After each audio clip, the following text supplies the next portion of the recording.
Hola, buenos días, buenas tardes.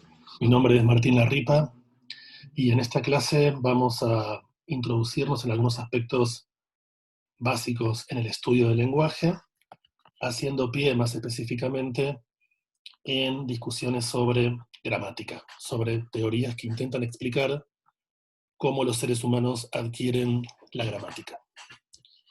Bien, esta clase está en principio eh, ordenada en función del texto de Carmilov Smith que ustedes tienen para leer. ¿Sí? Ustedes tienen dos capítulos del texto que se denomina Hacia el lenguaje.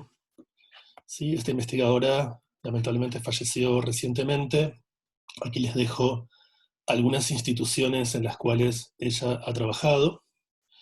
Y la forma que vamos a elegir para, de alguna manera, entrar en esta clase es desde la psicolingüística, ¿sí? Es una forma para organizar. La intención en estas primeras placas es tratar de hacer una organización de dónde estamos haciendo foco, ¿sí?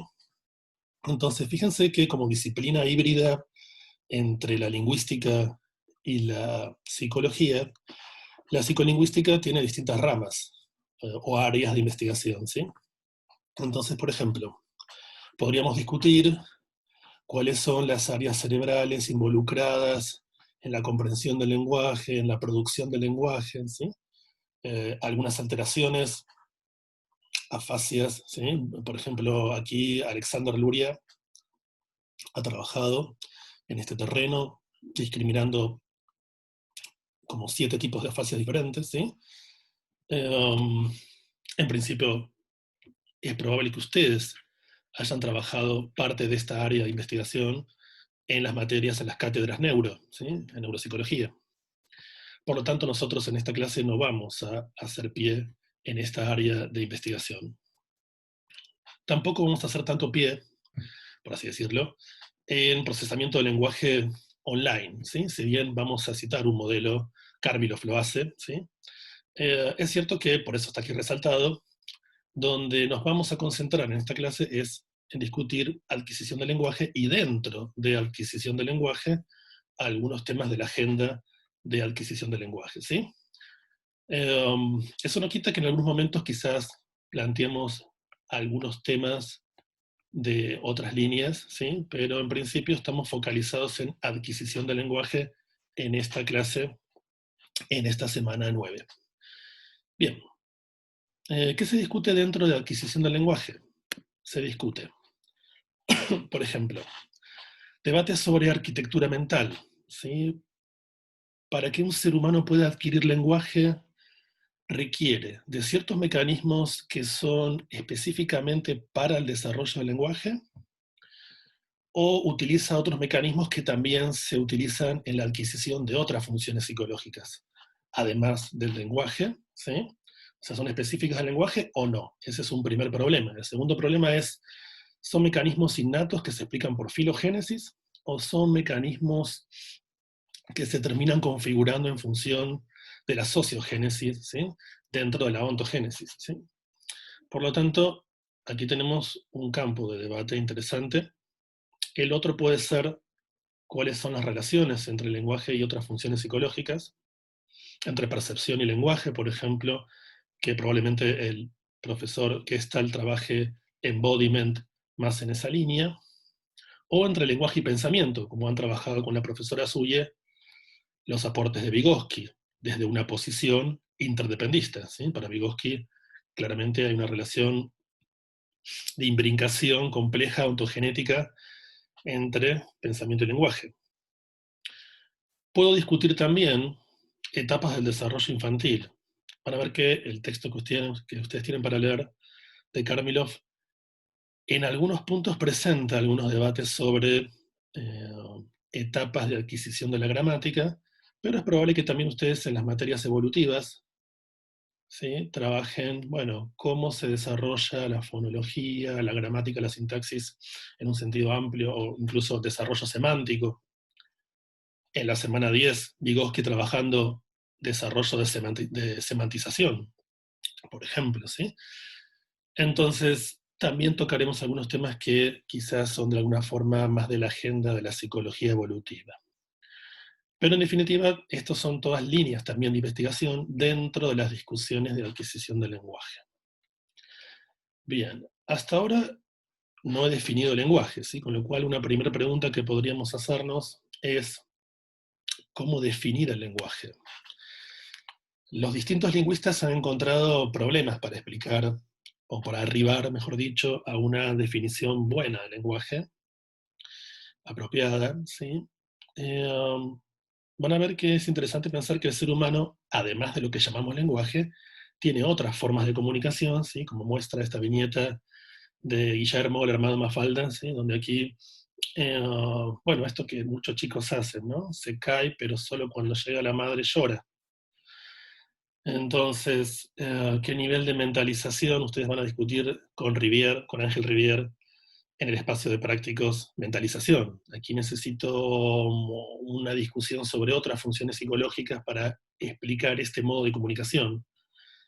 Pero a donde yo quiero llegar es que el ser humano tiene modos de comunicación varios, no solo lenguaje, ¿sí? Por lo tanto, no sería muy apropiado decir que una forma, una estrategia para resolver este problema fácilmente sería decir, bueno, nosotros tenemos lenguaje y otras especies tienen otros modos de comunicación inferiores y punto, ¿sí?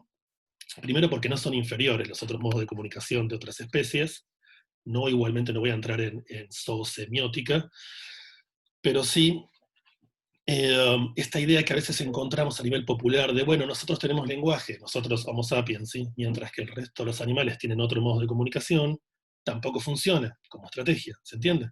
Porque nosotros tenemos lenguaje, pero además, nosotros somos sapiens, ¿sí? Pero además tenemos otros modos de comunicación además del lenguaje. Entonces, correcto sería decir, bueno, el ser humano tiene distintas modalidades de comunicación que no son lingüísticas, por ejemplo, expresiones faciales, emocionales, eh, lo que a veces se denomina lenguaje corporal, comunicación corporal. El lenguaje musical podría aquí funcionar también. Pero en definitiva, lo que queda claro es que tenemos más de una vía de comunicación. Entonces, ¿cómo diferenciamos el lenguaje de otros modos de comunicación que incluso también tenemos nosotros como especie? ¿Sí? Bien, una forma de hacerlo posible, hay varias formas. Una forma es por rasgos de diseño. El lingüista que presenta esto es Hockett. Una aclaración, ¿sí? Aquí les estoy dejando algunas placas que están con este color gris, específicamente porque son un material adicional, ¿sí? Es decir, que no forman parte de la Biblia obligatoria, no hay ningún texto sobre Hockett, ¿se entiende? Pero yo lo uso en esta clase porque creo que colabora para discernir ciertos temas, ¿se entiende? Pero, aclaro, son placas adicionales, por decirlo, ¿sí? Un bonus track que les dejo para todos ustedes. Bien, entonces, ¿qué ventaja tiene Hockett? Que aclara un poco el panorama, por así decirlo, en cuanto a la adquisición del lenguaje, eh, en el terreno de la definición de lo que es lenguaje, ¿sí? Aunque tampoco esta forma de definirlo es para muchos lingüistas la más elegante, porque es un poco tautológica, ¿sí? Voy a llamar lenguaje a un sistema de comunicación que tenga todas estas características que yo creo que tiene el lenguaje. Pero bien, funciona como estrategia introductoria, ¿se entiende? Entonces, ¿qué dice Hockett? Bueno, el ser humano tiene un sistema de comunicación muy complejo que tiene estas 16 características. No voy a ir una por una, no es la idea del curso, de esta clase tampoco, pero sí, por ejemplo, ¿qué estamos haciendo en esta misma clase ahora mismo? Estamos discutiendo o cumpliendo el criterio 15, ¿sí? Reflexibilidad. ¿Por qué? Porque estamos en una clase discutiendo sobre el lenguaje mismo.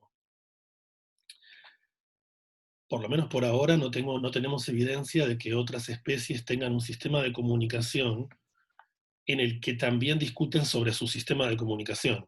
¿Se entiende? Nosotros podemos, por ejemplo, aprender más de una lengua.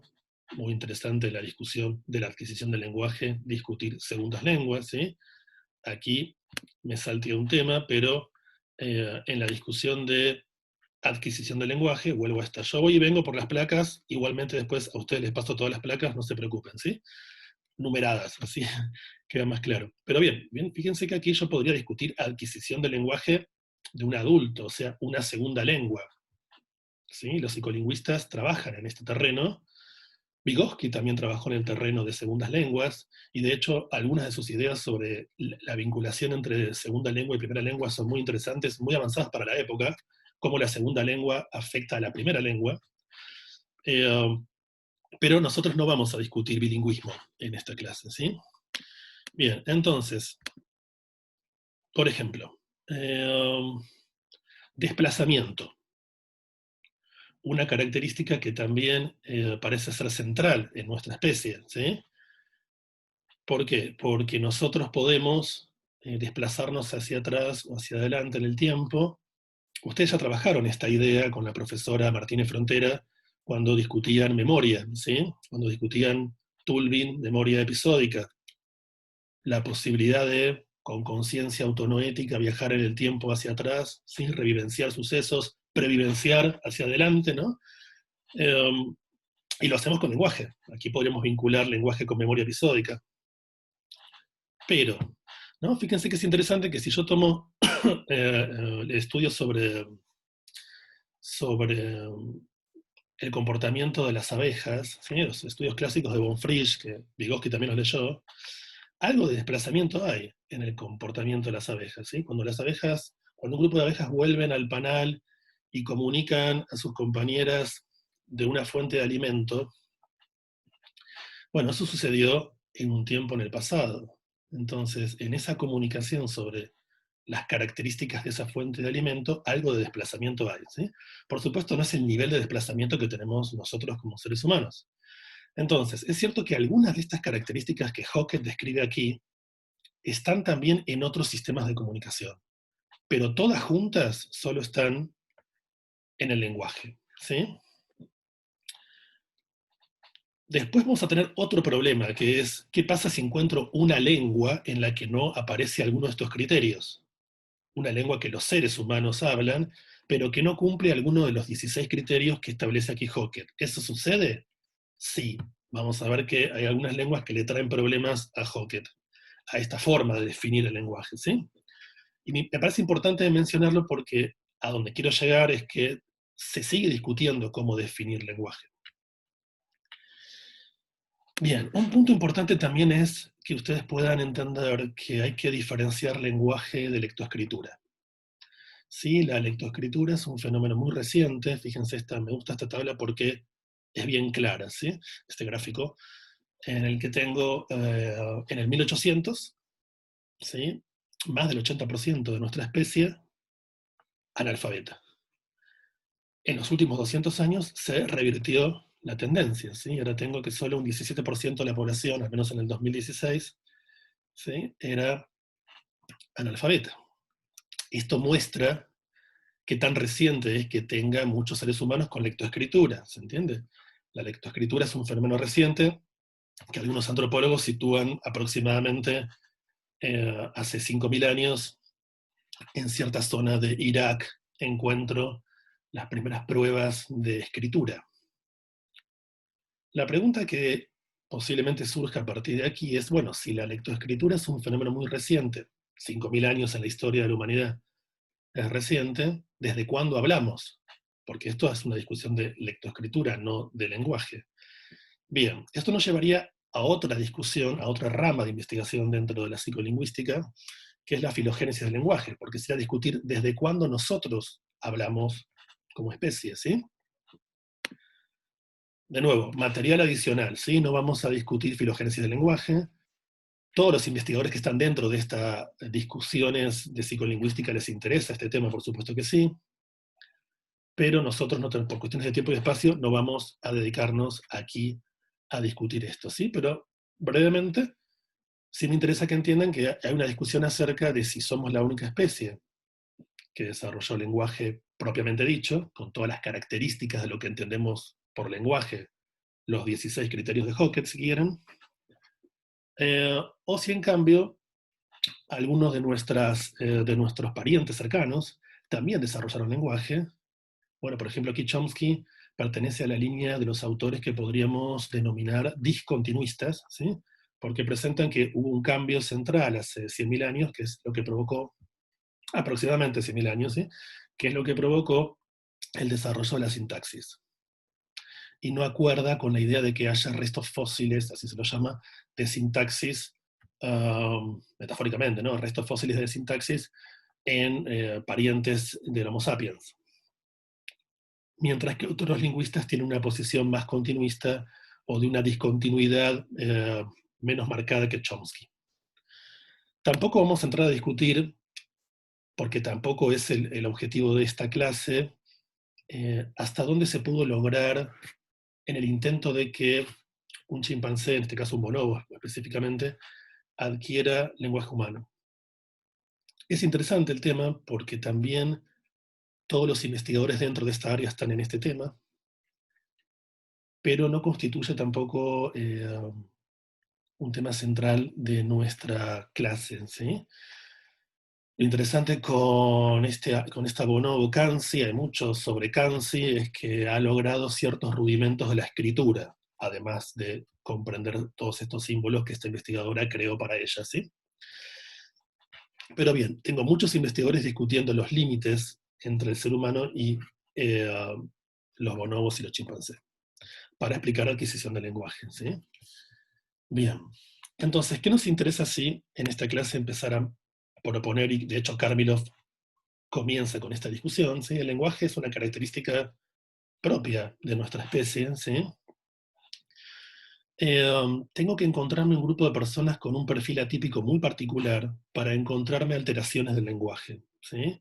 Aquí están marcados trastorno específico del lenguaje, que es un término paraguas que incluye subcategorías de dificultades, alteraciones en el lenguaje, lo mismo que trastorno del espectro autista, que es un conjunto de cuadros o de condiciones, se dice hoy en día, de condiciones autísticas muy diferentes, algunas de las cuales, mejor dicho, sí tienen algún nivel de alteración del lenguaje. Pero un punto que le interesa a muchos lingüistas es, bueno, pero esto es una porción muy mínima de la especie. El resto, con enorme facilidad, adquiere lenguaje. O al menos, no me gustaría llamarlo con enorme facilidad, pero sin instrucción formal, ¿sí?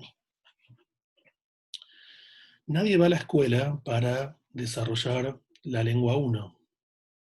Yo no tengo que ir a una escuela para que me enseñen cuál es el sujeto, cuál es el verbo, los pronombres, ¿sí? Después, en séptimo grado, los primeros años del secundario, yo trabajo de modo formal, análisis sintáctico y reflexiono sobre la gramática del castellano, pero un niño de 4 o 5 años ya domina los constituyentes sintagmáticos centrales de su lengua, aún cometiendo ciertos errores de actuación, o incluso algunos errores gramaticales. Pero se entiende, es complejo entender esta idea de que tengo un niño de 4 años que apenas puede atarse los cordones, o a veces ni siquiera, ¿no? Incluso con las zapatillitas que son de abrojo, tampoco puede abrocharse las zapatillitas de abrojo, pero organiza, ¿sí? Tiene una sintaxis bastante desarrollada a los 4 años, es decir, tiene las reglas de cómo organizar los distintos constituyentes sintagmáticos de su lengua, cualquiera que fuese, ¿sí? Entonces, facilidad de la especie, un punto interesante, adquisición del lenguaje y de la gramática sin instrucción formal de la lengua 1, la mal llamada lengua materna, y al mismo tiempo, el punto interesante es que no adquirimos la misma lengua. Bueno, ¿cuántas lenguas hay? ¿2.000, 3.000? No, hay más de 7.000. ¿Sí? Entonces, este es un fenómeno que también le interesa mucho a los lingüistas, a los sociolingüistas también, analizando las variaciones de las lenguas, ¿sí? Como por ejemplo, no sé, el italiano es un dialecto del latín y puedo estudiar sus orígenes, ¿sí? Pero también es interesante que evidentemente hay un factor ambiental en el desarrollo del lenguaje porque tengo muchas lenguas posibles que se desarrollan. Fíjense, yo aquí les dejo a modo de ejemplo para que vean, ¿sí? Aquí les dejo la página de una facultad que ha mapeado, ha cartografiado todas las lenguas existentes en el globo. Fíjense la situación del norte de Australia, ¿no? Porque uno piensa, bueno, Australia es un país construido, por así decirlo, con inmigrantes británicos. Entonces, inglés, ya lo sumo 3 o 4 lenguas aborígenes propias de Australia. Y no. Fíjense, en cambio, toda la cantidad de lenguas que tengo en Australia, en el norte, ¿sí? En nuestro país, por ejemplo, en el norte, no es simplemente castellano, portugués, bueno, guaraní, quechua. No, hay muchas más lenguas, ¿sí? Hay muchas más lenguas de las que creemos. Más allá de las políticas gubernamentales de estandarización, ¿no? Que a veces es interesante discutir más en clave de sociolingüística, bueno, cómo a veces los gobiernos quieren que se hable una lengua e inhiben el desarrollo de otras, pero las comunidades resisten esto, ¿no? Es muy interesante. Bien, vamos a ver unas formas de definir niveles del lenguaje, ¿sí? Hasta ahora estamos discutiendo que el lenguaje tiene todas estas características que mencionamos, y entramos ahora a discutir planos, ¿sí? Planos o análisis del lenguaje. Aquí comienza Carmelo Smith en el capítulo 5, ¿sí? Al principio del capítulo, explicando estos planos o niveles, ¿sí?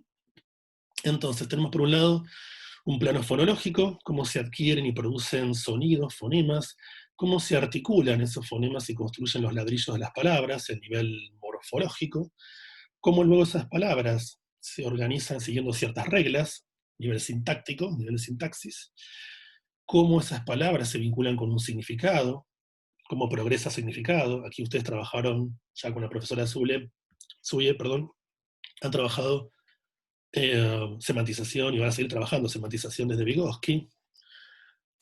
¿Qué intenciones comunicativas entran en juego? ¿Sí? Aquí Rivière y Brunner trabajando en estos planos. ¿Sí? Es interesante que los distintos lingüistas, investigadores en esta área han puesto distinto interés en estos niveles. ¿Sí? Ahora vamos a ver un poco esto. ¿Cómo puedo, un ejemplo para poner en práctica todos estos niveles, un poco tragicómico que me gusta a veces trabajar, es el ejemplo en psicología política de la campaña, la propaganda que hizo Massa, la propaganda política que hizo Massa hace unos años, donde, no sé si ustedes recuerdan, él hizo una serie de propagandas en la que uno escuchaba que articulaba, ¿no? Pronunciaba ciertos, a nivel fonológico, había algunos fonemas que sonaban extraños, ¿no? Porque Massa es un ciudadano de la provincia de Buenos Aires, y sin embargo, uno lo podía escuchar aspirando H's, ¿sí? No sé si recuerdan esa publicidad, estás ahí, ¿sí? Aquí les dejo el link. Entonces uno se puede preguntar, bueno, ¿cuál era el objetivo de esa propaganda, mejor dicho, esa propaganda política, no publicidad, propaganda? Bueno, la propaganda tenía un objetivo, quizás, supongo, ¿no? De, bueno, para llegar a la población correntina, si aspiro H's, me muestro más cercano, ¿no? Quizás era la intención. Eh, Fíjense cómo estos niveles están todos interconectados. Saliéndose de este ejemplo, piensen, por ejemplo, en una maestra que le dice a un alumno, a ver, Gabriel, decinos de qué te estás riendo, así nos reímos todos con vos. Y en realidad no le está pidiendo eso, sino que hay una intención totalmente diferente y en la entonación cargó la intención del reto, ¿sí? Entonces, bueno, uno puede suponer que se proponía en este caso Massa aspirando a H, pareciendo, tratando de simular ser correntino.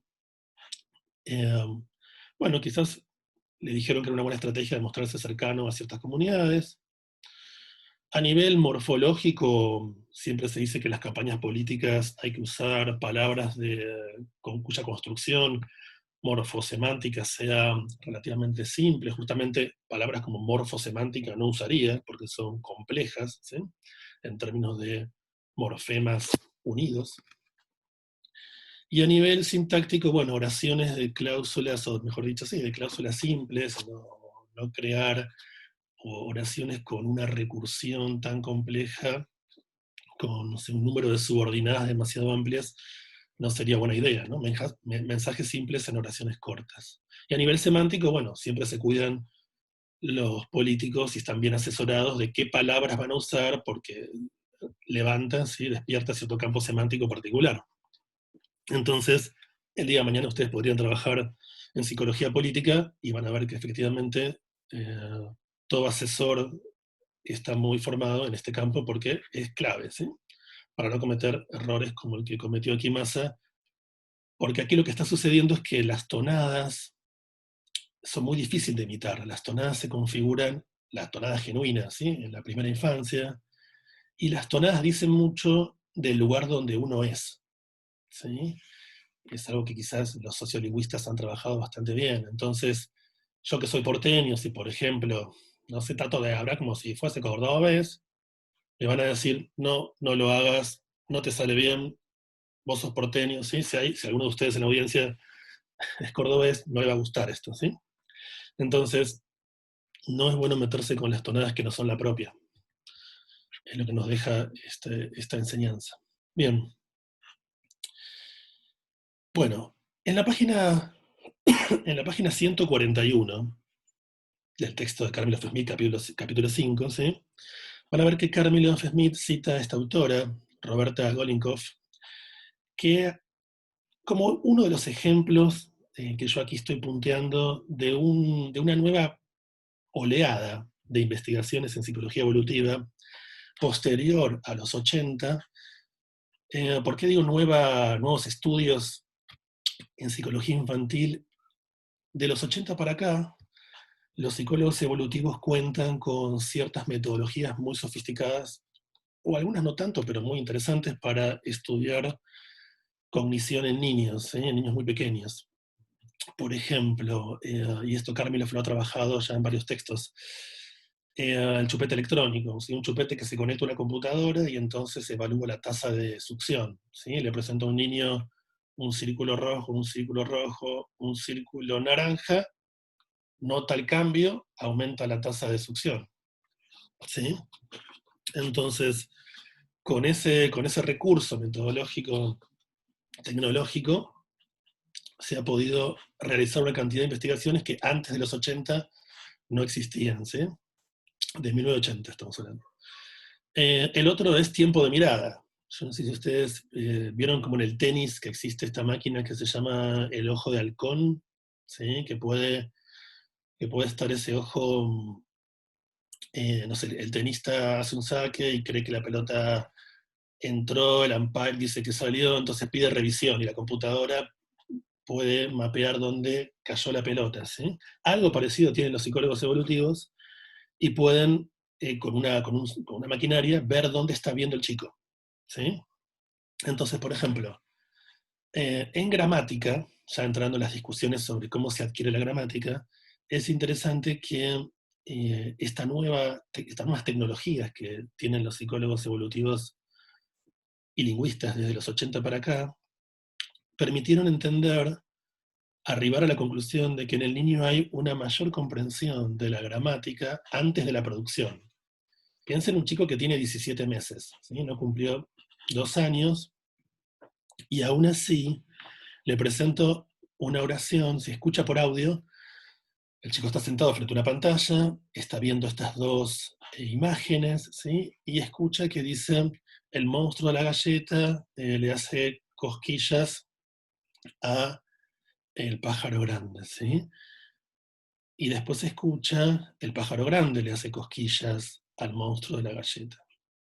La discusión es si con esta máquina puedo ver si el chico está viendo la imagen correcta cuando está escuchando la oración. Y esto lo logra, o sea, logra machear, ¿sí? Logra aunar la oración gramaticalmente correcta con la imagen a partir de los 17 meses. Bueno, es un inicio de sensibilidad al orden de las palabras, dice esta investigadora, ¿se entiende? Con lo cual podríamos pensar que tenemos todo un progreso de desarrollo gramatical, que comienza mucho antes de la producción, ¿sí? Comprensión y producción, separar esos dos fenómenos. Bien, con respecto al desarrollo de la gramática, también podemos sumar evidencia de otros terrenos. Todo niño menor de 2 años empieza a tener en esta edad un tipo de protosintaxis en la cual, por ejemplo, usa sustantivos con verbos en infinitivo. ¿Sí? Fíjense, aquí no hay pronombres, no hay adverbios, ¿sí? No hay artículos. Esto es muy común en esta fase. Y de alguna manera, por eso para algunos esta fase no llega a ser estrictamente gramatical, es una protogramática, una protosintaxis, bastante similar en rendimiento y características a lo que logra, por ejemplo, un chimpancé. ¿Sí? Aquí, por ejemplo, Guayo es un chimpancé que se lo crió en el condado de Guayo, en Nevada, sí, por eso le pusieron ese nombre, en la década de los 60, en Estados Unidos, ¿sí? Por unos investigadores que lo criaron desde muy pequeño y le enseñaron lengua de señas americana. ¿Sí? Una variedad de la lengua de señas americana, hay distintas variedades. O sea, lenguaje de señas, ¿se entiende? Porque es cierto que el chimpancé tiene diferencias del tracto fonador, entonces si yo intento enseñarle, como también se intentó, una lengua oral, y tengo dificultades. ¿Sí? Si bien también hay descenso de la laringe en el chimpancé, eso se descubrió hace poco, aún así el tracto fonador del chimpancé es muy distinto al nuestro. Entonces, exigirle producción del lenguaje es muy difícil, que lo que logre algo relevante en términos de investigación, pero sí a nivel lengua de señas. Pero aún así, a nivel lengua de señas, no llega a ser gramatical. No hay reglas claras de cómo se ordenan eh, los distintos constituyentes en la oración. ¿Sí? Bien. Entonces, nivel parecido de los logros máximos que alcanzo con un chimpancé con lo de un niño de desarrollo típico antes de los 2 años. El caso de Chini, que aquí se menciona, Chini fue un caso parecido, es como la versión siglo XX del salvaje de Iberón, ¿sí? De Iberón, porque Chini es una niña que fue criada en California por sus padres, pero de una forma muy disfuncional, vamos a decirle así. Y a los 13 años es rescatada por los servicios sociales de California y se la intenta reeducar. Dentro de esa reeducación se la intenta reeducar a nivel lingüístico también, pero es muy poco lo que se logra. ¿Sí? Esto también colabora, suma agua para el molino de la idea de que hay un periodo sensitivo, o sea, hay una fase del desarrollo ontogenético, la primera infancia, en la cual tengo más facilidad para desarrollar lenguaje. Antes esto se llamaba periodos críticos, ¿no? La idea era que después de los 6-7 años se cerraba un periodo y era imposible adquirir una lengua propiamente dicha. Esto hoy en día ya ha sido criticado y se ha como suavizado, si se permite la expresión, esa idea de periodos críticos y se habla de periodos sensitivos. Sí, es cierto que en la primera infancia tengo más facilidad, pero luego también puedo hacer intentos de reeducación, aunque también es cierto que con muchas personas que sufrieron privación lingüística muy extrema como Chini, es muy poco lo que se pudo hacer. Bien, entonces, ejemplos de un momento en el desarrollo de la gramática donde el chico empieza a utilizar algunas palabras, pero sí, son ciertos verbos en infinitivo, sustantivos. Todavía no tengo estructuras gramaticales complejas. Bien. En la página 156 del capítulo 5, Kermeloff-Smith cita a este investigador, Roger Brown, que desarrolló una forma más elegante de medir la evolución de la adquisición de la sintaxis, estudiando la longitud media de marcas morfológicas, es decir, cómo los distintos morfemas se van incorporando en las cláusulas y en las sentencias, y de alguna manera de esa forma tengo cada vez una gramática más compleja. No es simplemente la suma de palabras, sino cómo a nivel morfosintáctico se va complejizando tanto la palabra como las distintas secuencias de palabras, ¿sí? Las cláusulas sintagmáticas. Bien, entonces van a ver que en la página 156 se está discutiendo el modelo de Brown y las distintas fases, él propuso 5 fases de adquisición de complejización, mejor dicho, de la sintaxis, ¿sí? En su obra de los 70, él siguió el curso de Tres Niños, principalmente, y fue uno de los primeros psicolingüistas del desarrollo, Roger Brown, en los Estados Unidos por lo menos, ¿sí? Bien. Pasados a la página 160,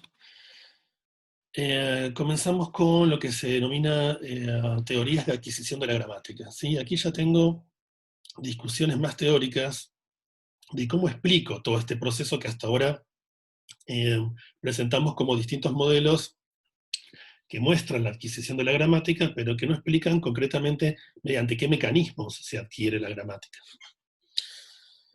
Bien, el punto quizás más difícil a la hora de presentar todas estas posiciones es que todas tienen diferencias entre sí, incluso las agrupaciones, ¿sí? No quiero que de esta clase ustedes crean que estos dos autores, por ejemplo, Chomsky y Pinker, piensan lo mismo, o que Rivière, Brunner y Vygotsky pensaban exactamente igual sobre gramática, sobre lenguaje en un sentido amplio, pero en esta división de aguas calzan dentro de estos grupos, ¿sí? Si se me permite el término. Entonces, calzan Chomsky y Pinker dentro de un enfoque nativista que pone mayor peso en los mecanismos innatos para explicar la adquisición del lenguaje, y calzan en una concepción interaccionista o de enfoques sociopragmáticos estos tres autores, que ustedes también están trabajando por fuera de esta clase, ¿sí? Claramente, en otras unidades, porque aún aceptando la existencia de ciertos mecanismos innatos, que incluso no son específicos del desarrollo del lenguaje, ¿sí? Sino que son otros mecanismos innatos, ¿sí? Ponen mayor peso en el entorno social para la explicación del desarrollo del lenguaje. Ahora, esto no es un Boca River, no es un blanco o negro, ¿se entiende? Y me parece importante que un estudiante pueda hacer ese análisis más sutil de decir, es una cuestión de relevancia de los componentes en la explicación final.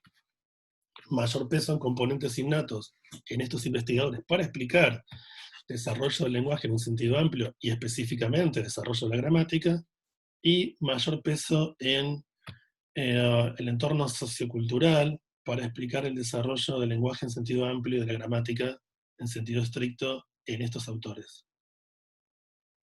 Bien. Comienza Kármilov describiendo principalmente el enfoque de Chomsky. Es cierto que para comprender el enfoque de Chomsky, ustedes tienen como base del CBC, creo que la mayoría de ustedes egresaron del CBC hace poco, pueden recuperar, no sé si tienen los textos del CBC, o si vieron o no vieron principalmente las ideas de Skinner sobre adquisición del lenguaje, ¿sí? Cómo el lenguaje se explica principalmente por el mecanismo de condicionamiento operante, la conducta verbal, que es reforzada por los cuidadores del niño, ¿sí? Y así se van construyendo oraciones correctas. Bueno, ese enfoque tiene ciertos problemas de acuerdo a Chomsky, y Chomsky, unos años después de que Skinner escribiera Conducta Verbal, hizo una reseña bastante crítica en una revista especializada de lenguaje, y para muchos historiadores de este tema lo presentan como un contrapunto también bastante álgido, ¿sí? Donde Chomsky va a decir, si un sujeto adquiriera lenguaje por condicionamiento operante, como poder podría llegar a hacerlo, pero encuentro muchos fenómenos que me dicen que eso no está sucediendo, ¿sí? No dan los tiempos, en primer lugar, no dan los tiempos ontogenéticos. Vuelvo a esta idea que mencionábamos antes de el niño de 4 o 5 años que apenas puede atarse las zapatillitas de abrojo, pero ya empieza a organizar, ¿sí?, las cláusulas sintagmáticas siguiendo ciertas reglas que son apropiadas, o sea, está construyendo oraciones gramaticales. Bien, ¿qué va a decir entonces Chomsky? Yo aquí presento algunas ideas, no son todas las críticas que hizo, ¿sí? Si quizás son algunas de las más reconocidas que él presentó. Bien, hay un punto en cuanto a de qué manera los adultos hablan a los niños? ¿Sí? Esta es toda una discusión que marca aguas. Originalmente se lo llamó maternez, ¿sí? Aunque en realidad no tiene que ver estrictamente con la madre, son todos los cuidadores del niño que están criando. Le hablan al niño a veces de un modo bastante agramatical. Por ejemplo, supongamos que un niño que tiene 2 años, por una ventana ve un auto, tiene el proto declarativo, como diría Rivière, apunta y dice tutú azul, y al lado estaba el padre, y efectivamente era un auto azul, lo que el chico vio. Sería muy extraño que el padre le dijera, no, Gabriel, se dice el auto es azul. Es decir, no tengo padres que están corrigiendo, ¿se entiende? Oraciones porque son agramaticales para que el chico construya rápidamente gramática de su lengua, sino que lo más probable es que como el chico acertó, supongamos que acertó, ¿no? Y que lo que estaba pasando era un auto y el color del auto era azul, el padre le diga, muy bien, Gabriel, tutú azul. Entonces, el niño tiene a veces estímulos, una data lingüística primaria, agramatical también. Tengo padres que muchas veces hablan de modo agramatical a sus hijos, ¿sí? Entonces están justamente reforzando oraciones que son más bien más verdaderas que gramaticalmente correctas, ¿sí? Acertó, el auto era azul, no estaba alucinando el nene, bueno, genial, le digo tutú azul. Muy bien, Gabriel, ¿sí? El tema es que eso no es gramatical, la forma en que le estoy hablando al chico. Y otro punto que también le interesó a Chomsky es que en cierto momento del desarrollo ontogenético del niño, ¿sí? Entre estas edades, es promedio igualmente, ¿sí? Hay mucha variabilidad en el desarrollo del lenguaje ontogenético, eso también es un problema en todas estas teorías. Pero es cierto que promedio encuentro que este fenómeno que se llama explosión de sustantivos, el niño empieza a construir, después de los 2 años, las primeras oraciones gramaticales, como mostraba eh, Roger Brown, ¿sí? Más desarrolladas, y además tiene una explosión de sustantivos. Empieza a adquirir muchas palabras por semana.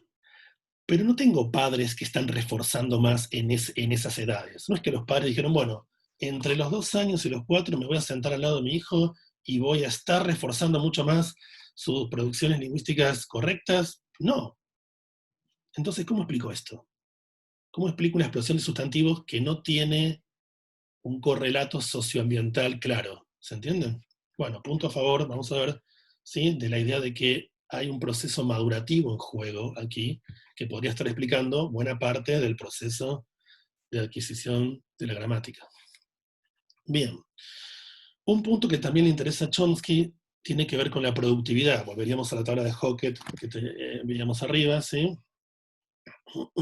A ver, bien, aquí estamos, ¿sí? En el punto de productividad apertura, ¿sí? Criterio 11.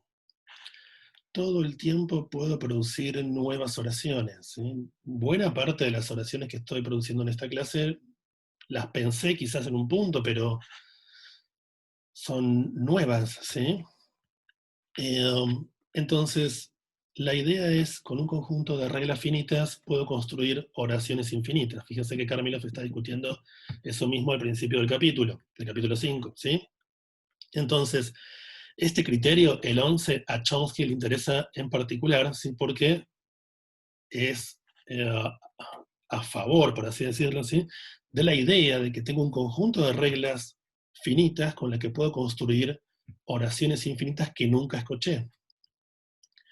No se explica por reforzamiento parental, ¿sí? Sino por productividad. Entonces, por ejemplo, ¿sí? Imaginemos esta situación.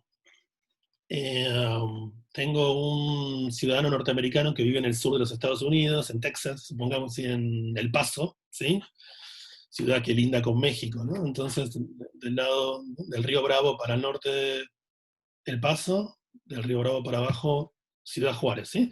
Entonces, este norteamericano habla castellano porque tiene contacto con mexicanos y lo invitan a Buenos Aires. Se toma un avión, cuando llega a Buenos Aires, pequeño problema, porque él cree que no tendría dificultades para comprender el castellano que hablan los argentinos, pero puede escuchar esta frase. ¿Sí? Incluso algunos de ustedes, como son una población bastante joven, no usan muchas de estas expresiones. Por ejemplo, decir que alguien se cree Gardel, ¿se entiende? El muy rata no quiso ir por autopista y por acá hay bocha de autos. Un bardo. Encima la chata está hecha percha. Si pinta Valeria, pegame un tubazo. Este ciudadano que recién llegó de los Estados Unidos, por más que hable castellano mexicano, no comprende esto, ¿sí? Entonces, tengo un factor de productividad y creatividad muy interesante de todo el tiempo producir oraciones nuevas. Acá, por ejemplo, es interesante, nosotros como argentinos nos fuimos a pedirle permiso a la RAE, siempre aquí se discute el papel de la RAE, ¿no? La Real Academia Española, pero la RAE no puede evitar, tampoco es su función, ¿no? No puede evitar que la gente produzca todo el tiempo nuevas expresiones, ¿sí? Y alguien que es entradero tenía otro sentido en castellano, ¿sí? Alguien como una persona amigable, pero aquí lo usamos de un modo para describir, ¿no? Un cierto tipo de robo que me robaron cuando estaba entrando a mi casa, ¿sí? Que es el opuesto a la salidera, ¿no? Las salideras bancarias, las entraderas, lamentablemente. O ciertos términos del inglés que empezamos a utilizar como tunear, ¿sí? Que ahora se hacer todo. O ahora todos los negocios son almacén de algo, ¿no? O hace poco me acuerdo de una heladería que era espacio de sabores, ¿no? Entonces, los dueños de negocios se ponen muy creativos para pensar nombres. También me interesa otro aspecto interesante de la creatividad. Fíjense que para los turistas, como para este turista del Paso que llega a Buenos Aires, hay varios libros que le enseñan cómo es el castellano rioplatense, ¿sí? Que hasta cierto punto podría pensarlo ya como un tipo de dialecto, sobre todo cuando mezcla con términos del italiano, ¿sí? Lo que se denomina cocoliche. Por ejemplo, este libro que se llama El Che Boludo, se llama así el libro, ¿sí? El Che Boludo dice, los argentinos tienen ciertas formas interesantes de saludar, y estas formas no guardan relación con el término, ¿sí? Tampoco tienen que pensarse de modo ofensivo. Por ejemplo, alguien te podría decir, raro en la gente más joven, debajo de los 20 años, ¿sí? Pero te tomas un taxi, um, y el taxista te dice, no sé, le pagás con un billete de 500 pesos, supongamos, y el taxista te dice algo así como, no, papá, me matás, no tengo cambio. Y el taxista no es tu hijo, ¿sí? Pero te dice papá. O no sé, en la calle, jefe, ¿tenés fuego? Entonces, ¿cómo le explico eso a un turista que llega, que estudió, se entiende castellano en una universidad de Estados Unidos, supongamos, o tenía contacto con el mexicano, pero el mexicano no usa esto, ¿sí? Bien, entonces este es un punto que le interesa a Chomsky, la idea de que todo el tiempo, una vez que domino las reglas de la gramática de la lengua 1, puedo construir todas las oraciones que yo quiera, tengo productividad, creatividad. También puedo comprender oraciones que nunca escuché en mi vida, ¿sí? Por ejemplo, la siguiente oración, soy incapaz de ver los Juegos Olímpicos por las ráfagas patrioteras que impregnan el evento, ¿sí? Si ustedes no saben quién dijo esto, es la primera vez que lo escuchan. Entonces, no solo puedo producir nuevas oraciones, sino comprender oraciones que nunca escuché antes, siempre y cuando haya aquí como un subnivel, ¿se entiende? Profundo de reglas sintagmáticas que se están cumpliendo, y se están cumpliendo en esta frase, por eso la entiendo, ¿sí? Bien, entonces, la idea de Chomsky es que todos estos fenómenos que acabamos de explicar, o de mencionar, mejor dicho, se pueden comprender sosteniendo que tengo un hablante oyente que va a tener una capacidad muy particular, que él llama competencia, y esa competencia lingüística es gracias a la intervención de un mecanismo filogenético, así como discutíamos antes en la placa sobre filogénesis del lenguaje. Hace aproximadamente 100.000 años algo sucedió a nivel neuronal que produjo ciertas reconexiones de áreas cerebrales que quizás antes no estaban conectadas de esa forma. Eso es lo que piensa Chomsky. Y con la participación de ciertos genes, tengo competencia lingüística. Tengo la posibilidad de desarrollar cualquier lengua posible, porque tengo algo así como un sistema mental abstracto que puede generar cualquier frase de cualquier idioma, ¿sí? Mediante la conexión de sonidos y significados. ¿Cómo se puede entender esta idea de que tengo un mecanismo mental abstracto? Porque es un concepto un poco oscuro. Bueno, una posibilidad para explicar esto es usando una analogía con los ecualizadores, ¿sí? Aquí lo que ustedes ven es un ecualizador, ¿sí? Piensa en un equipo musical en el cual yo puedo regular, ¿sí? Agudos, graves y bajos. Agudos, medios y bajos, perdón. Entonces, bueno, así como existe este ecualizador, podría tener algo así como un software, un ecualizador gramatical, ¿sí? Que justamente lo que está haciendo es ajustando el input, la data lingüística, que es pobre según Chomsky por los argumentos que trabajamos en las placas anteriores, ¿sí? Recibo padres que a veces me hablan de modo agramatical, aún así, pese a eso, como tengo este ecualizador, de a poco, en la primera infancia, este ecualizador comenzaría a funcionar ajustando ciertas reglas, ciertos principios lingüísticos que, eh, que estarían en todas las lenguas. Acá viene un punto que después vamos a ver que es un punto que algunos lingüistas atacan. Entonces, todas estas bandas del ecualizador serían como principios lingüísticos. La idea de Chomsky es que todas las lenguas, todas, las 7000 que mencionamos antes, tendrían ciertos principios lingüísticos que son los mismos. Y después tienen un conjunto así de variaciones paramétricas. O sea, yo puedo este parámetro ajustarlo como sí o como no. Entonces, cada una de estas bandas es un principio lingüístico que se ajusta o se parametriza, siguiendo la terminología que usa Chomsky, ¿sí? Vamos a ver un ejemplo de parametrización. Por ejemplo, ¿sí? Lo que se llama el sujeto nulo. Fíjense en esta imagen, ¿sí? Acá el chico no dice nosotros tenemos que ir a esa cabaña para equiparnos. Allí nosotros, acá tampoco, no dice él está probándose, ¿sí? Después Snoopy tampoco dice yo necesito un número más pequeño. Es decir, en castellano, en las lenguas romances, en las lenguas románicas, el sujeto nulo es posible, se permite, es gramatical. En inglés no, por ejemplo. En alemán tampoco, ¿sí? Yo tengo que decir I need, ¿sí? We have, tengo que usar el sujeto.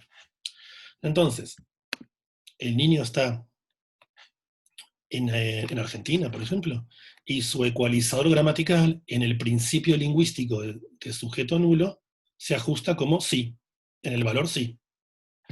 Sí se permite, ¿sí? Está en Inglaterra o en Estados Unidos o está en Alemania o en Australia, no.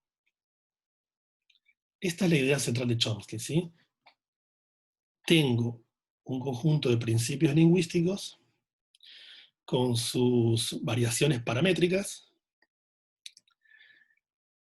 y eso conforma la GEU, la gramática universal, que se lo pueden pensar como un software. Por eso es cierto que para muchos autores lo ven a Chomsky como lingüista dentro, lo ubican, ¿sí? Por ejemplo, Gardner lo ubica dentro de la revolución cognitiva post-50, porque justamente en parte también por su pelea con Skinner, ¿sí? Como el conductismo fue, o ha sido, mejor dicho, una escuela con mucho peso en las primeras décadas, por lo menos en las primeras 4 décadas en los Estados Unidos, década de los 40, 50, con las primeras computadoras, con los primeros modelos computacionales informáticos, y con aquí un lingüista que me está diciendo que de alguna manera todo ser humano tiene algo así como un software que procesa, ¿sí? Piensa en las reglas gramaticales como, también como software, ¿sí? Lo puedo pensar. Entiendan que Chomsky es lingüista, ¿sí? No es ni psicólogo y tampoco es neurólogo. Él no está en el tema central, digamos, de la neurociencia, aunque su último libro está discutiendo en filogénesis del lenguaje, ¿sí? Su último libro del 2016 se llama ¿Por qué solo nosotros? ¿Sí? Y justamente está discutiendo por qué él cree que solo en el ser humano y no en los primos del linaje Homo se desarrolló el lenguaje. Pero bien, espero que les haya servido como una analogía para entender la idea de principios lingüísticos y parámetros, ¿sí? Ciertas características que están en todas las lenguas y cómo se ajustan, ¿sí? Por supuesto que este ajuste no es ni con conciencia, ni con voluntad, ni con esfuerzo, en principio, de acuerdo al modelo de Chomsky, ¿sí? Entonces, aquí les dejo una frase de Chomsky que de alguna forma está resumiendo buena parte de lo que estamos discutiendo. ¿Sí? Un conjunto de reglas que son de naturaleza abstracta. La idea de pobreza de estímulo, la idea es que ¿sí? Lo que el chico recibe son datos reducidos en cantidad y degradados en calidad. Piensen aquí las oraciones agramaticales que escucha muchas veces un niño. Los furcios también, por ejemplo. Y que para él no varía la experiencia personal.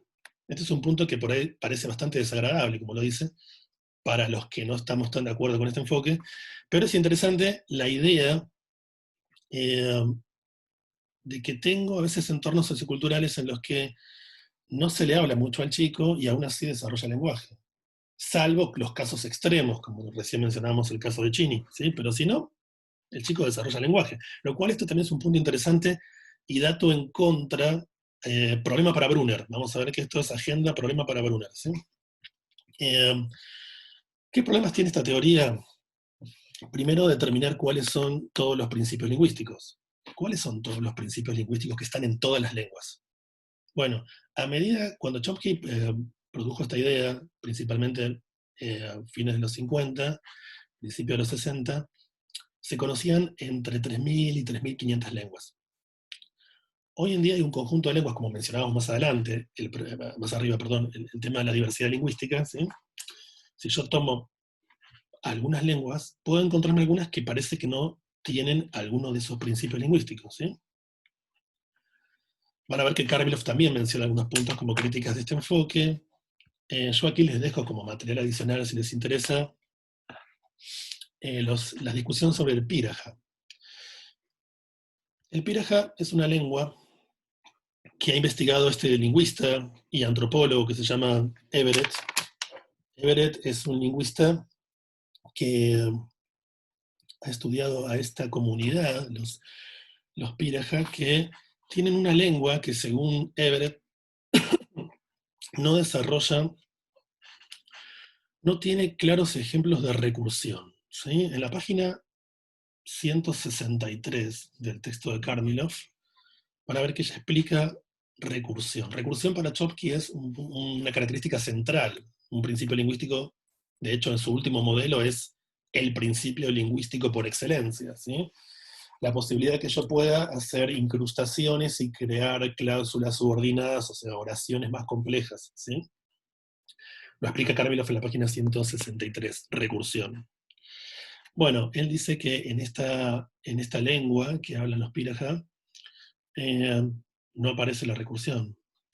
Tampoco aparece el desplazamiento, al menos claramente. ¿Sí? Pareciera que esta cultura tiene una concepción un tanto de la experiencia parecida al picabú de Brunner. ¿Sí? Esta idea de que entro en la experiencia y salgo de la experiencia, esto dice Everett. Entonces llega una persona, entra en la experiencia. Se va la persona, sale de la experiencia. Pero un pasado y un futuro no está tan claramente configurado. ¿Sí? Una discusión sobre no hay un uso lingüístico claro, tanto hacia atrás como hacia adelante, por lo menos no en el nivel que tenemos en el resto de las lenguas. ¿Sí?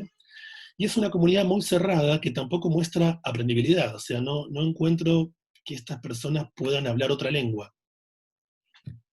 Bueno, entonces esto siempre puede pasar cuando yo presento una característica que es universal, que aparezca un lingüista que diga, bueno, pero miren que en esta lengua no se cumple esto, esto y aquello. Bueno, esto ha sucedido y hay todo un debate actual entre Everett y Chomsky sobre esto, ¿sí? Los chomskianos tienen una forma de contestar esto que dicen, bueno, puede ser que esta comunidad, por sus particularidades, nunca desarrolló recursión en su lengua, pero podría llegar a hacerlo. O sea, si le mostramos cómo, ¿sí? Porque tiene la capacidad innata para hacerlo. Bueno, esa es una discusión no está cerrada, ¿sí? Pero en principio es interesante que haya ciertas culturas que no muestran eso que supone tanto Chomsky como también Hockett, que estaría en todas las lenguas, ¿se entiende? Bien, a partir de la página 173, aparecen otros enfoques, además del de Chomsky, que intentan mostrar cómo los distintos niveles de análisis se vinculan entre sí y pueden ayudar al niño en la adquisición de la sintaxis, de la gramática, en un sentido amplio, en la morfosintaxis.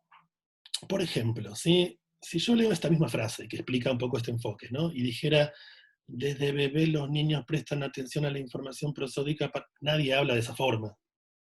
¿Se entiende? Uno dice, desde bebés los niños prestan atención a la información prosódica. Entonces, esa melodía prosódica podría ayudarle al niño a detectar cuáles son los sintagmas de esa oración, ¿se entiende? Y quizás empieza entonces a comprender parte de la sintaxis gracias a esa prosodia. Bueno, esa es una línea posible que estas líneas de iniciadores se denominan también bootstrapping. Bootstrapping es un término que se usa mucho en el campo de la economía, que es cuando una persona con muy pocos recursos genera un negocio, ¿no? Desarrolla un negocio eh, exitoso en principio, o al menos eh, con muy pocos recursos. ¿Sí? Entonces, trasladado al campo de la psicología del lenguaje, bueno, quizás los datos lingüísticos no son tan pobres. De nuevo, por eso les decía que la idea de si el maternés o el baby talk es pobre o no es central, porque eso divide aguas en la lingüística y en la psicolingüística. Entonces ellos dicen, bueno, quizás hay datos interesantes, quizás en la prosodia ayuda en la segmentación. También podría ser que el significado de algunas palabras que conozco me ayudan en la construcción de eh, la base sintáctica, ¿sí? Porque si no sé, una madre ve con su hijo este dibujito animado, ¿sí? Y entonces Tom está tocando el piano. Y el chico dice, bueno, Tom es un gato, lo ubica como agente, como sujeto, sabe que los gatos son animales que accionan, empieza a comprender el verbo de tocar, se toca algo, por eso tocar es un verbo transitivo, que se toca el piano. ¿Sí? Eh, y de alguna forma, quizás el conocer algunos significados podría ayudar a hacer esta asociación para determinar estas cláusulas, ¿sí? Estos sintagmas, y construir cláusulas correctas. Lo ayudaría el significado a llegar a la sintaxis. Podría ser en algunos casos transparentes como este. Pero hay un problema aquí. ¿Qué pasa si la madre, supongamos, le dice al niño, Tom simula tocar el piano? Porque vos sabés, Gabriel, los gatos no pueden tocar el piano. Le dice todo eso, ¿sí? En 10 segundos. Entonces el nene está viendo esta imagen, pero la madre le dijo, Tom simula tocar el piano porque vos sabés, Gabriel, que los gatos no pueden tocar el piano. Ya no es transparente la relación, ¿se entiende? Entonces tenemos un problema ahí con ese enfoque. Lo interesante con Carmel of Smith es que ella va segmentando y presentando distintos enfoques y al mismo tiempo, cuando cierra el enfoque, marca como algunos límites o críticas de esos enfoques. ¿Sí? Creo que sería bueno para ustedes, para estudiar este tema, es bueno, hacerse una tabla en la cual se proponen los distintos enfoques, fortalezas y debilidades de cada uno de estos enfoques, ¿sí? Porque todos tienen ambos aspectos, ¿sí? Bien, son tres tipos de bootstrapping. Otro tipo de bootstrapping es el bootstrapping sintáctico, ¿sí? Por ejemplo, ¿cómo puedo comprender la diferencia entre ver y mirar? Porque es sutil la diferencia, ¿sí? Entonces, lo que aquí presenta Karmilov son algunas investigaciones que pusieron atención al hecho de, por ejemplo, cómo look usa una preposición, ¿sí? Look up, look at en inglés, ¿sí? Mientras que sí, no. Entonces, esa diferencia sintáctica podría ayudarle al niño a adquirir semántica, ¿sí? Entonces, fíjense que es al revés de la propuesta anterior. Por eso no son propuestas, todas las propuestas de bootstrapping no son opuestas, son complementarias, ¿sí? Son todos intentos de mostrar cómo la data lingüística que recibe el niño no es tan pobre y hay mucha información que allí se puede que se puede explotar, ¿sí? Teniendo algunas de estas posturas, mecanismos innatos para explotar esa información, pero esa información es rica. Bien, terminado este segmento de bootstrapping, en la página 183 tenemos los enfoques sociopragmáticos. Insisto, yo no estoy diciendo que estos tres autores coincidan totalmente en todo lo que han discutido sobre lenguaje y gramática, pero calzan en cierta idea general de poner peso, ¿sí?, en la forma de la interacción humana. Por ejemplo, ¿no?, ustedes aquí con Rivière trabajarán en prácticos, también con Brunner, ¿no? No me voy a detener tanto en este enfoque, justamente porque ustedes lo trabajan en el espacio de prácticos, tanto en la semana 9, ¿sí?, como en la semana 10, eh, a estos dos autores, y vienen trabajando también Vygotsky anteriormente, ¿sí? Entonces, la idea de estos enfoques es que puede haber ciertas capacidades o prerequisitos para el desarrollo del lenguaje claves que tienen que ver con estos modos de interacción social que tiene el niño con sus cuidadores, ¿sí? La construcción de estos formatos de interacción, por ejemplo en Brunner, ¿sí? Y como el niño es sensible en esos formatos en los cuales toma participación como agente, pero después toma el otro, empiezan los turnos de una protoconversación, ¿sí? Y que eso puede ser eh, cimiento, ¿sí?, o base para el desarrollo posterior de los turnos de conversación del lenguaje. Podría ser, sí, podría ser. Piensen, por ejemplo, que Brunner tiene todo un paper sobre el Picaboo, ¿sí?, este juego de donde yo tapo al niño y le digo, ¿dónde está Gabriel? Levanto, acá está, ¿sí? Después quizás les deje, porque hay varios videos que muestran Picaboo. Picaboo en Estados Unidos usa ese término porque es Picaboo, que acá sería, acá está, ¿sí? Y hay todo un paper que le dedica a Brunner al Picaboo porque dice que efectivamente es clave ese tipo de juegos donde aparecen estos turnos de conversación, ¿sí? Estos formatos que ustedes ya han trabajado en el espacio de prácticos, ¿sí? Así esto lo paso un poco rápido. Bien, aquí también ubico a Trevartin, por ejemplo, que ustedes van a trabajar, ¿sí?, porque son todos autores que dicen, si quiero comprender el desarrollo del lenguaje, no puedo hacerlo separado del desarrollo de capacidades intersubjetivas. Vygotsky, Brunner, Rivière, Trevartin, ¿sí? Trevartin con intersubjetividad primaria y secundaria, que está en el texto que tienen para leer de Rivière. Entonces, y de alguna forma, ¿sí?, el modelo que Karminov al final del texto denomina modelo constructivista de Tomasello, está en la misma línea, ¿sí? Un modelo en el cual el niño de manera inductiva alcanza ciertos niveles del desarrollo de la gramática. Entonces aquí yo puedo hacer como un aunado entre lo que Kármilov en el texto separa como modelos sociopragmáticos y modelos constructivistas, ¿sí?, porque en líneas generales están presentando esta idea, ¿sí?, aunque es cierto que después encuentro que cada autor presenta distintos mecanismos dentro de las relaciones intersubjetivas, ¿sí? Hay diferencias, pero hay puntos en común. Bien. ¿Qué va a decir Kármilov en relación a estos enfoques? Que si bien es cierto que ha mostrado cómo hay ciertos mecanismos que son claves para el desarrollo del lenguaje, estos prerequisitos para el desarrollo del lenguaje, como diría Brunner, no son modelos que han permitido explicar en profundidad las sutilezas del desarrollo de la gramática, estrictamente hablando, ¿sí? Entonces, la visión de Kármilov también es crítica hacia estos modelos en cuanto a su potencia para explicar las sutilezas de la comprensión de las reglas de la gramática que un preadolescente ya ha alcanzado, por ejemplo, ¿sí?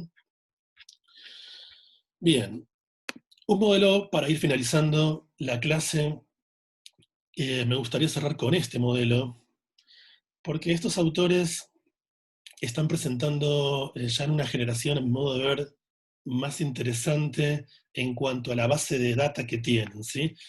Tanto McWhinney como Bates, como Elizabeth Bates, son propulsores de esta base de datos, ¿sí?, que la cita Kármilov. En la página 149, van a ver que Kármilov, ¿sí?, en la página 149, habla de esta base de datos, Kármilov. Esta base de datos almacena una enorme cantidad de locuciones lingüísticas de niños en lengua 1, de adultos en lengua 2, de desarrollo típico, de desarrollo atípico, tanto de muchas culturas diferentes. Entonces, aquellos autores que cuentan con toda esta información han podido construir modelos translingüísticos muy interesantes que muestran, por ejemplo, el modelo que tienen estos autores se puede llamar modelo de competición de claves. En Karpinov aparece como modelo de competencia. Yo le cambié porque para que no confundan con la competencia chomskiana, ¿sí? Entonces aquí en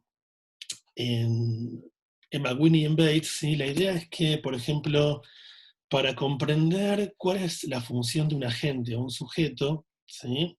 En términos de lenguaje, lo cierto es que no está, esa información no está en todas las lenguas en el mismo lugar, ¿sí? En el inglés, por ejemplo, es clave el orden de las palabras, ¿sí? Yo sé que el sujeto casi siempre ocupa una posición inicial, ¿sí? Tom está tocando el piano. Entonces, Tom, ¿sí? Es el sujeto, es el sintagma nominal. Eh, pero después hay otras lenguas, por ejemplo, en el holandés pareciera que es más clave para entender la función de agente o sujeto, fijarse en la concordancia entre el verbo y el sujeto. Mientras que en el japonés pareciera que es más importante entender la naturaleza animada. El agente es animado, no hay sustantivos inanimados como agente se entiende en el japonés. Entonces, según qué lengua, tengo que fijarme en distintas claves. Y las claves compiten, porque si estoy en una estructura con un orden pasivo, ¿sí?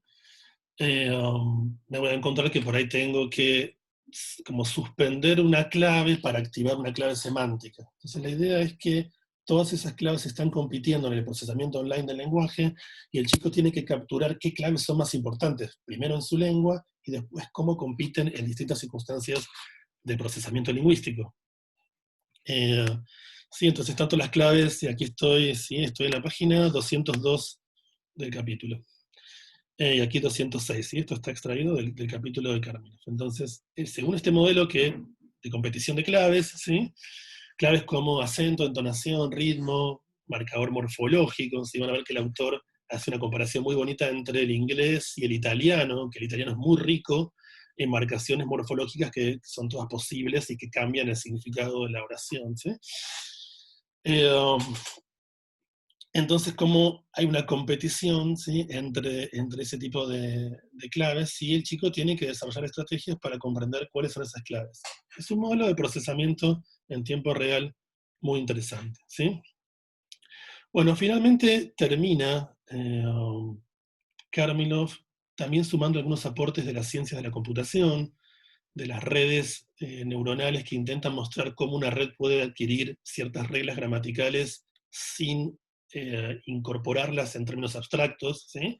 Marca algunas limitaciones también con esas aportaciones computacionales a la comprensión del lenguaje, pero también es cierto que hay una rama de la informática que está incorporándose en todos estos estudios que está alimentando modelos que intentan explicar desarrollo del lenguaje sin postular la necesidad de universales o principios lingüísticos universales como proponía Chomsky, ¿sí? Bien, esta es la presentación entonces del capítulo que ustedes tienen para leer. Por supuesto que queda abierto el foro correspondiente para dudas más específicas del texto. Espero que les sirva como un punteo organizador del tema, ¿sí? Y bueno, nos estamos viendo en los foros entonces. Hasta luego.